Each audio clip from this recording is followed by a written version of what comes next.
បាទសួស្តីអ្នកទាំងអស់គ្នាជួបគ្នាជាថ្មីម្ដងទៀតជាមួយ Simple Tutorial បាទថ្ងៃនេះខ្ញុំសូមចែករំលែកនៃការ earning ទៀតហើយគឺតាក់ទងទៅនឹង BTC និង BNB បាទថ្ងៃនេះខ្ញុំនឹងបង្ហាញនៅ website មួយដែលអាចឲ្យអ្នកទាំងអស់គ្នារកបាននៅ BTC និង BNB ប៉ុន្តែខ្ញុំនៅមិនទាន់ប្រកាសថាវា fake ឬមួយក៏ real នោះទេយើងមានតែរងចាំដើម្បីក្នុងការដកថាតើយើងអាចដកបានឬអត់អូខេដើម្បីកុំឲ្យរងចាំយូរខ្ញុំនឹងបង្ហាញអ្នកទាំងអស់គ្នាពី website នោះទាំងអស់គ្នាបាទចំពោះ website នោះគឺខ្ញុំនឹងដាក់ link វានៅក្នុង description តែម្ដងដើម្បីឲ្យអ្នកទាំងអស់គ្នាចុច link ទៅហើយអ្នកទាំងអស់គ្នាsign up វាទៅគឺអ្នកទាំងអស់គ្នានឹងទទួលបានតែម្ដងបាទ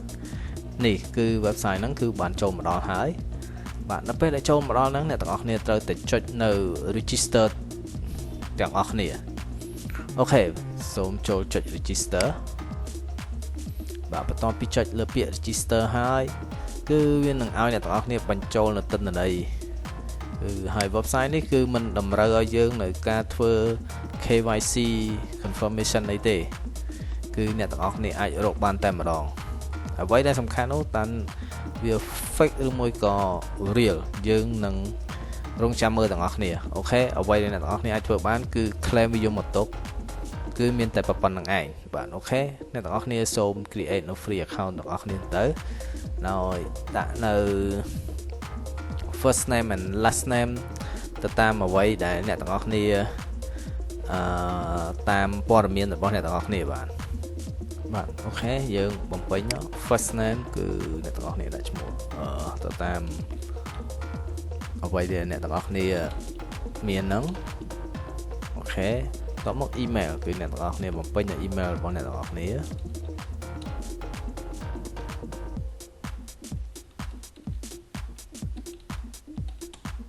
អូខេ username គឺអូខេ and password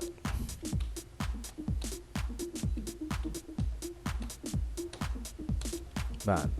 password គួរតែដាក់ឲ្យ strong គឺមានលេខមានអក្សរនិងមានសញ្ញាជាដើមបាទអូខេបន្តមកសូមចុចលើពាក្យថា next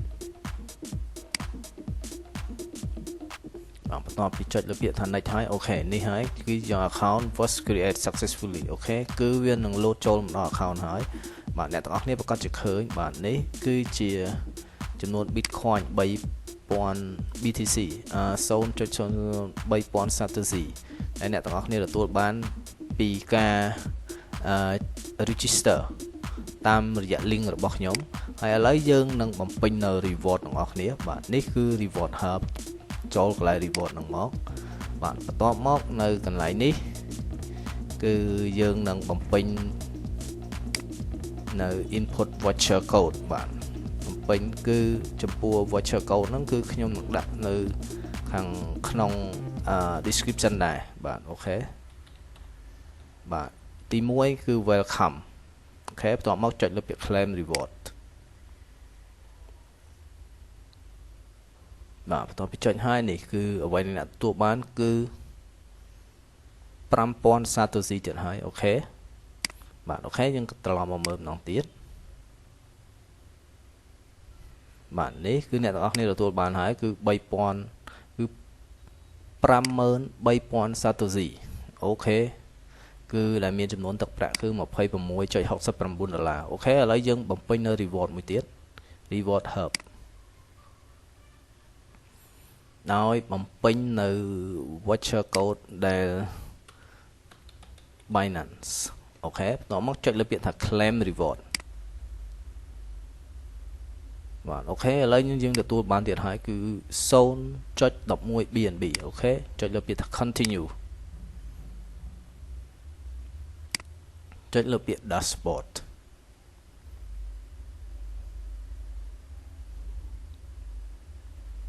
អូខេយើងរងចាំបន្តិចវាកំពុងតែដើរអូខេចុចម្ដងទៀតបាទសំទោសដោយសារអ៊ីនធឺណិតខ្ញុំនេះបាទឥឡូវនេះយើងទទួលបានហើយគឺ53000 Satoshi BTC ហើយនឹង 0.11 BNB បាទនេះគឺជា website ដ៏ពិសេសមែនទែនដែល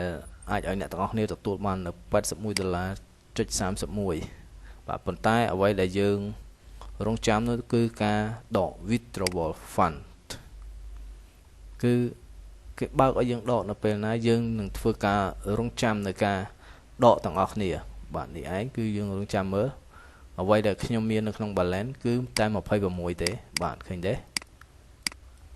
យើងនឹងរងចាំចូលនៅក្នុងអ្វីដែលគេបានណែនាំបន្តទៀតហើយខ្ញុំនឹងបង្ហាញវីដេអូនៅពេលដែលវា unlock នៅ withdrawal នេះហើយខ្ញុំនឹងធ្វើវីដេអូមួយទៀតដើម្បីបង្ហាញដល់អ្នកទាំងអស់គ្នាបាទសូមអរគុណអ្នកទាំងអស់គ្នាដែលចំណាយពេលវេលាក្នុងការតាមដាននៅវីដេអូមួយនេះហើយប្រសិនបើពេញចិត្តសូមចុច like subscribe និងចុចសញ្ញារូបកណ្ដឹងដើម្បីទទួលបាននូវវីដេអូថ្មីៗពី Simple Tutorial បាទសូមអរគុណសូមជម្រាបលា